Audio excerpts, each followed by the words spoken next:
English translation 520th contact. Saturday, the 16th of April, 2011, 15:03 hours. Thanks for giving me a little more time today after the correction work. I was able to answer some questions from the kitchen staff and also have a coffee in peace. It took me 30 minutes to get in touch with Quetzal and ask him for some more information that I have to give you. Is there anything special? No, it is about the question regarding Andreas's project, which you asked me to answer, but also to present it to Quetzal. And what is your and his opinion? Should we even talk about it openly? We discussed Andrea's concerns together, as you already told me on the 2nd of April. I then put your question to Quetzal, whereupon he made various forecasts regarding the projects, but only completed them today, and only at the time when we were already doing the correction work. For certain reasons, however, we should not talk openly about this because it would have harmful consequences which would last 10 to 15 years, perhaps even longer. In line with Quetzal's efforts in relation to the various forecasts, it has emerged that consequently, we recommend that we should not make any adjustments during this period. If you act against our recommendation, then there is a risk. This would be extremely unpleasant and would not only cause material and financial damage, but also difficulties in terms of, it should therefore be examined very carefully, because a rash action in this respect can cause irreparable and long-term damage. Is it with and because of their hostile attitude? Partly everything is actually based on that, but also on new. Then all is clear. Then I have another question that was put to me, but which I could not answer, but whose answer also interests me. So if you know about it, you can answer it. It was asked what the real and true origin of the Second World War was. That I can answer. Already at the 280th contact conversation on the 3rd of March 2000 and at the 445th of the 8th of March 2007, we talked about the falsified protocols of the wise men of Zion, which are based on malicious lies and slander and have conjured up dramatic events. Basically, this work of lies and slander, created at the beginning of the 20th century, can be traced back to the Russian Secret Service.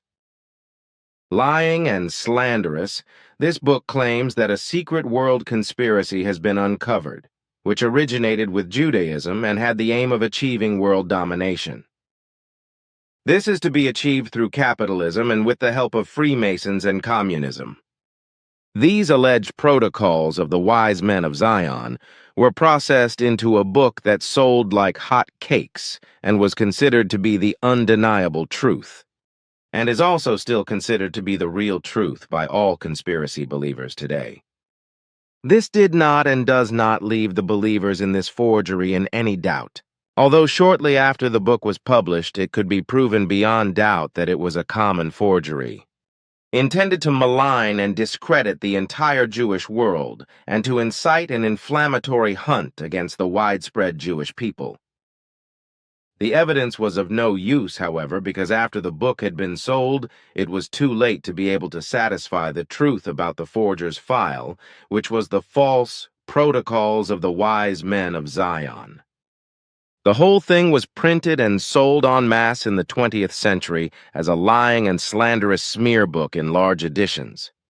And Germany in particular was literally flooded with it, and also became a basic work for Adolf Hitler and for the Nazis, whose anti-Jewish propaganda was based on this slanderous work. Hitler, who himself was partly of Jewish descent, took the false protocols and used them to fulfill his lust for power, for his criminal work, and to trigger the Second World War. With the help of the falsified protocols of the wise men of Zion, he incited himself and the German population against the Jews, finding particularly diligent supporters for his anti-Jewish propaganda among those who glorified him and with whom he was able to build up the Nazi system. And it is a fact that Adolf Hitler's plans for world conquest, which were criminal to humanity, were only discovered through the wrong protocols, with the old tool of society supporting him in his mania for war and world domination. Only through this it was also possible, against false chroniclers and false factual experts in the matter of Adolf Hitler, etc., that this fanatical and insane criminal of humanity could lead the world into the Second World War and the Holocaust. But fanatics and lunatics in the matter of Jew hatred existed and exist in many countries on Earth, whereby nowadays especially the neo-Nazis in Germany, Russia, and the USA have to be mentioned.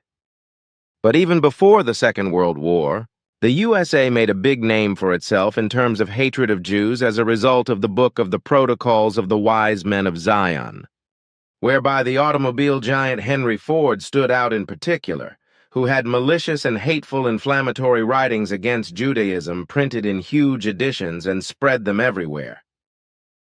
Hitler, of course, did not remain unaware of this activity, although it is worth noting that the hatred of Jews did not find such good ground to flourish in the USA as it did in Germany. It was only after the Second World War that the great neo-Nazi movement emerged in the USA, nationwide and in various groups. Hitler took a liking to Henry Ford's anti-Semitism. Just as many conspiracy theorists, neo-Nazis, and other right-wing extremists of all kinds still have anti-Semitic tendencies today and live them out in an incredibly deep hatred of Jews.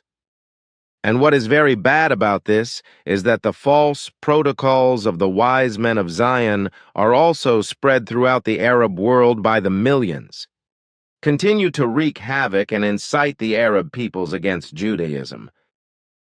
Thus, the greatest slander ever perpetrated against a world conspiracy to the detriment of all Jewry continues and will continue to be carried into the future with hatred.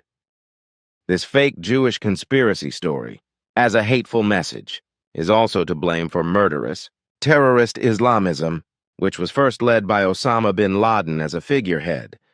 Although this terrorist organization split up years ago into individual independent small terrorist organizations worldwide, which autonomously carry out their murderous and suicidal actions. Osama bin Laden regarded the false protocols as the truth and built his anti-Semitic hatred on them, which he then extended to the USA and the Christian world as well.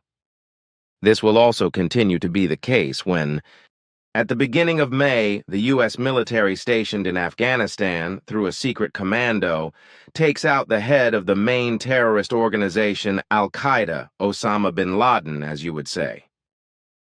He is hiding in Pakistan, where he has been living undisturbed for years in the lion's den, so to speak. Put out of circulation, that can mean a lot, like dead or alive. But since you use that phrase, I do not suppose you want to give more details? I have my reasons for that. I thought so. The way I see it, when Osama is taken out of circulation, this will be the prelude to the storm, because I can imagine that his terror supporters will launch vengeance campaigns and will even more so herald a dark terrorist era. Since the terrorist attack on the 11th of September 2001 in New York, the terrorist organization Al-Qaeda and the Taliban have grown even larger. On the other hand, as you say, a large number of autonomous terrorist splinter groups have formed worldwide under the same or different names, following in the footsteps of Osama bin Laden. So the terror continues unabated worldwide, or takes on even worse forms, not least to avenge the icon of Al-Qaeda. But if you allow me, I have one more question regarding Adolf Hitler and his wife, Eva Braun. What you say also corresponds to our thoughts. But if I can answer your question. Again and again there are TV broadcasts about whether it can be proven that Hitler really committed suicide and therefore is really dead. You have already explained earlier that this crime against humanity really did commit suicide together with his wife Eva Braun, and is not a fugitive from Berlin to Argentina or the South Pole, as conspiracy theorists have been claiming since the 1940s. So in 1945, the Russians actually found the burnt bodies of Hitler and Eva Braun above the leadership bunker in Berlin, but not the bodies of doppelgangers, as is claimed. That is one thing, while the other question is whether or not children were born out of the relationship between Hitler and Eva Braun. Conspiracy theorists claim that the two of them fathered at least 2 children who were taken to safety somewhere in Norway. Adolf Hitler and Eva Braun undoubtedly killed themselves, were then doused with petrol and burned beyond recognition. The Russian military then also found the remains of the two and secured them. But as far as the children are concerned, who according to conspiracy theorists were conceived by Adolf Hitler and Eva Braun and brought to safety in Norway, this is not true. The two of them did not sire any offspring. Hitler himself was severely ill with syphilis, was addicted to Pervitin, suffered from Parkinson's syndrome, chronic conjunctivitis as well as intestinal inflammation and very bad teeth, and in addition, he was delusionally damaged in consciousness. He was constantly under strong drug influence, as he was constantly using against 100 different drugs, of which various painkillers, nerve poisons, and also prohibited substances. Just on the basis of these facts alone, the question is how this man should have fathered offspring. One must indeed ask oneself that. But can you explain to me what the Pervitin addiction is all about? What is Pervitin? It is an amphetamine that many addicts still use today, although the current name is known as the party drug meth. Oh, that's what it is.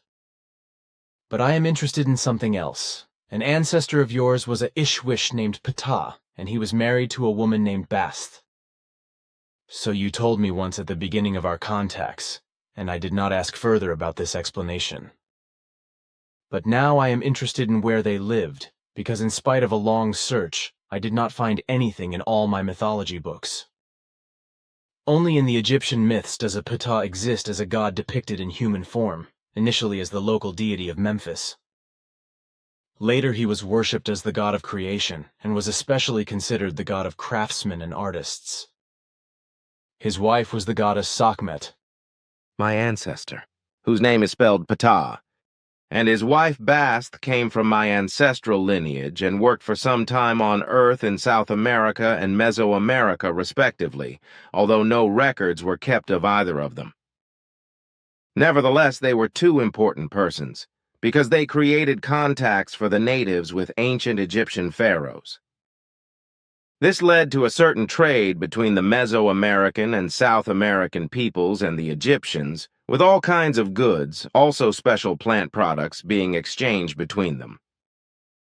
Especially the Egyptian pharaohs wanted special plant products from South America, which were basically not anything else but drugs.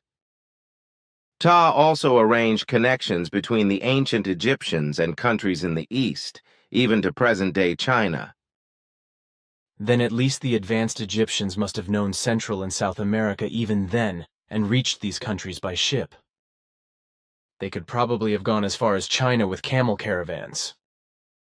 According to this, the whole historiography is not correct regarding the discovery of the American continent, that Columbus discovered America and Fernão de Magalhães discovered South America.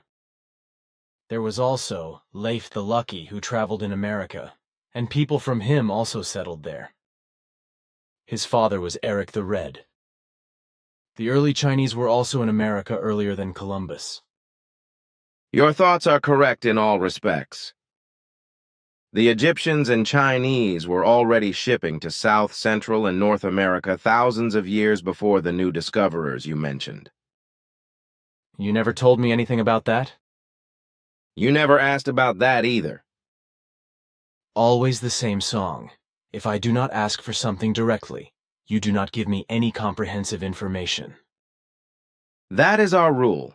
If it is not a purely private conversation, which you do not record as a contact conversation. A great many matters which we discuss together in private are not meant to be made public. Because otherwise, too much knowledge would be released and lead to circumstances which could have very unpleasant consequences.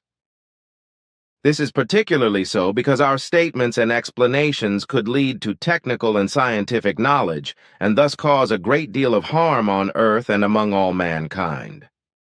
Consequently, Our directives forbid that we may speak openly about things and state facts through which Earth humans gain any usefulness which could lead to scientific, political, technical, and military, etc. degeneration. The Earth humans are far from having reached the point where they are working towards a pure worldwide peace, towards a freedom in terms of greed for profit, towards equality and equal value for all human beings, and towards a general protection of life. Whereby also the torture and death penalty, religious and racial hatred, and of course everything connected with war, jealousy, slander, hatred, revenge, and retribution, etc. must be abolished. The complete equality and equivalence you refer to also applies, of course, in relation to the sexes, that is to say, to man and woman. Yes. You are also familiar with earthly medicine, so I would like to ask you whether you are familiar with and know something about the prescription drug Tilidin, which has also been used as a drug for quite some time now, causing euphoria, disinhibition, and megalomania, and making you extremely violent. If the whole of this drug falls within your field of knowledge, I would like to ask you to explain something about it in a generally understandable way, without using medical language that is incomprehensible to us laymen. According to my knowledge, which I acquired from a rather banal journal article, Tilidin is often abused by young people so that they simply attack the human beings like lunatics for no reason and mistreat them with blows and kicks, or even beat them to death and kick them to death. Tilidin, which is also called the Superman drug and fear killer, is only available on prescription in pharmacies, which is why organized gangs professionally forge corresponding prescriptions or even produce the drug themselves in appropriate production facilities. As I have read, mainly teenagers, but also young adults are Tilidin users, respectively Tilidin addicts. Tilidin, they say, is a new fashionable drug that is incredibly reckless and death-defying, and also makes undreamt of energies and powers mobile and painless. Tilidin addicts, it has been described, empty whole 50-milliliter vials in one go, after which they then feel like a Superman and become degenerately violent and, as said, insensitive to pain. Pepper spray is also completely useless for those violated by Tilidin, and not only because they feel invulnerable. If the human being knows neither fear nor pain, then he becomes practically an invincible opponent. If, for example, action has to be taken against Tilidin addicts in their intoxication, then it takes several strong men as well as their entire use of brute force. Tilidin addicts become, as they say, unconscious in their intoxication, in such a way that they have no control over their consciousness, but only function like a robot. The drug acts on the body's own pain system within seconds, also producing a wad-like feeling of well-being and a feeling of intoxication, like a cannabis intoxication. This drug is known to me. Tilidin is a drug that is used especially for chronic pain, but is also used for burns and in the treatment of tumors. In all organs and in every tissue of the body there are nociceptors, respectively pain feelers, whose branched ends are activated even by the smallest injuries, but also by pressure, cold, and heat, as well as by chemical stimuli. The nociceptors transmit electrical impulses via long nerve-connecting pathways to the spinal cord, where the pain impulses are switched to other nerve pathways and then reach the brain and, via the thalamus, the consciousness. The brain then reacts by activating the body's own healing and pain inhibition systems by sending dampening impulses to the spinal cord and triggering immune reactions.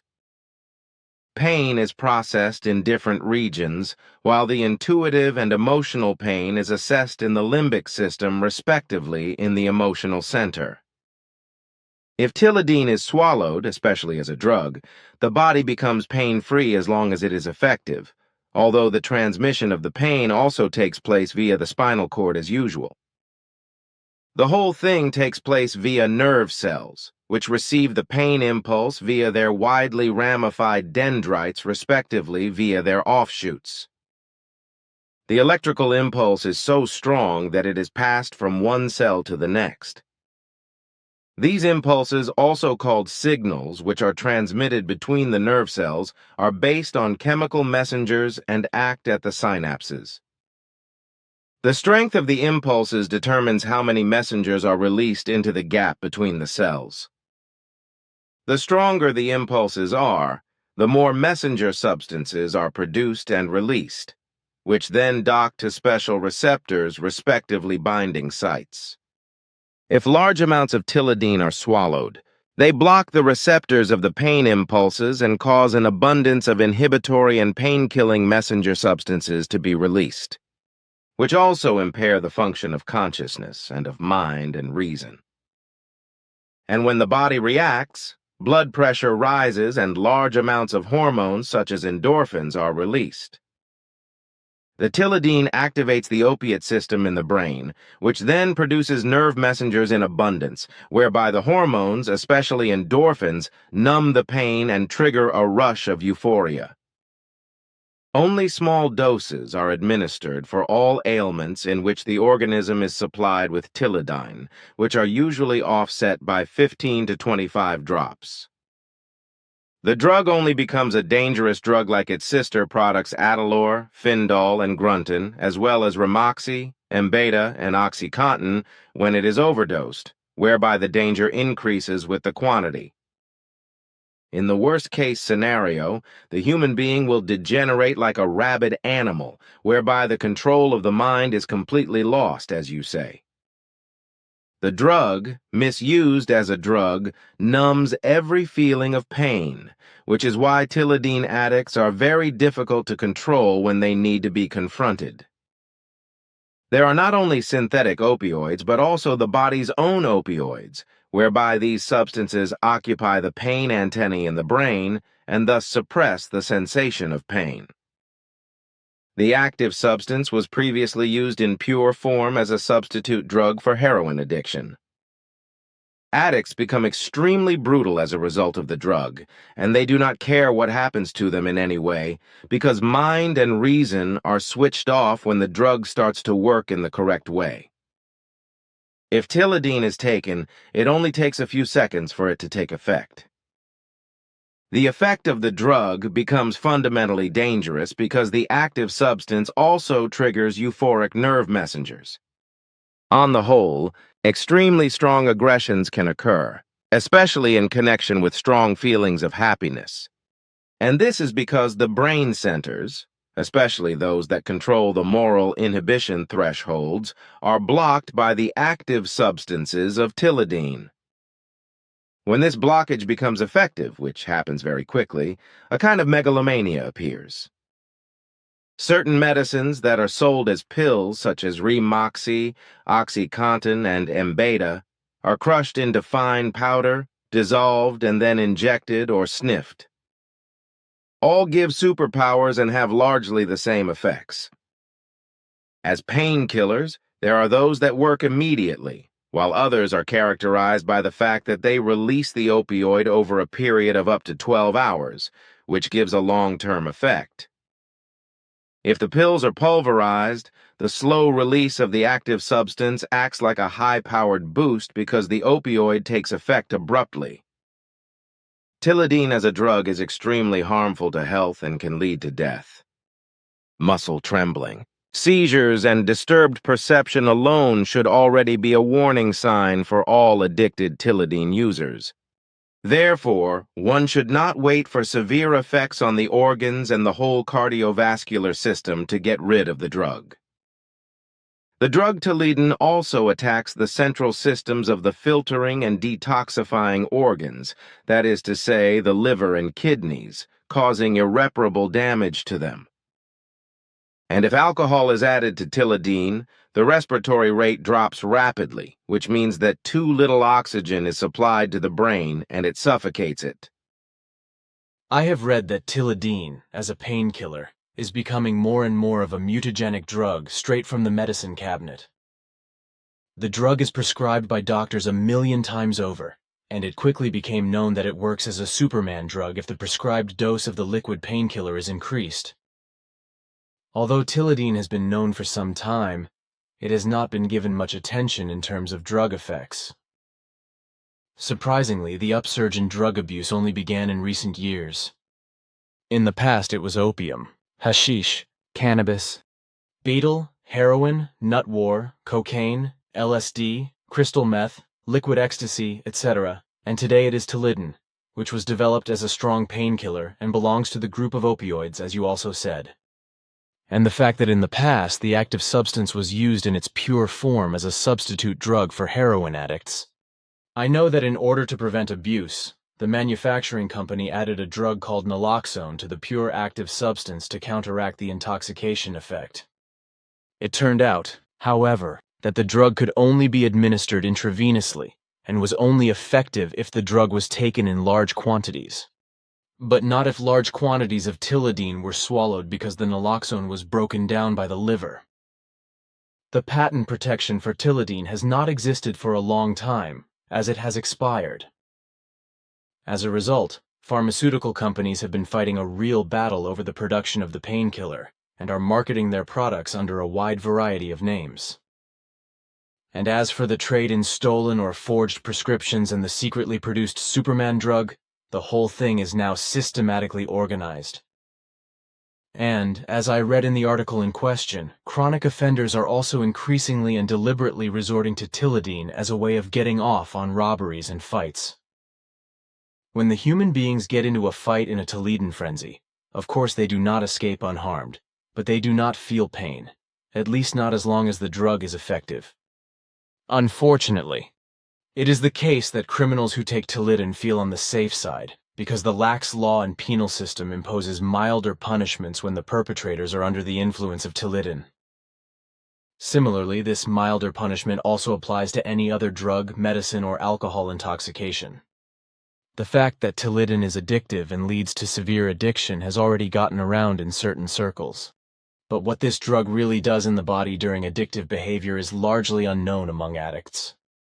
Unfortunately, it is the case that opioid-containing drugs are available in practically all medicine stores and are standard, so the strong painkillers are always at hand and can also be used carelessly by young people. Many also steal the drugs without their parents' knowledge before they go to a party or have a fight in mind. This is a current trend today. And of course, studies show once again that the situation is particularly bad in the USA, where 1 in 10 US youths in 2010 had relevant experiences with the Courage and Superman drug Tilidin. And the use of this drug continues to rise, it is reported. What you have read and what you have also obviously said out of your own considerations unfortunately corresponds to reality. But now, dear friend, I still have something to talk to you about in a private way. Then so be it.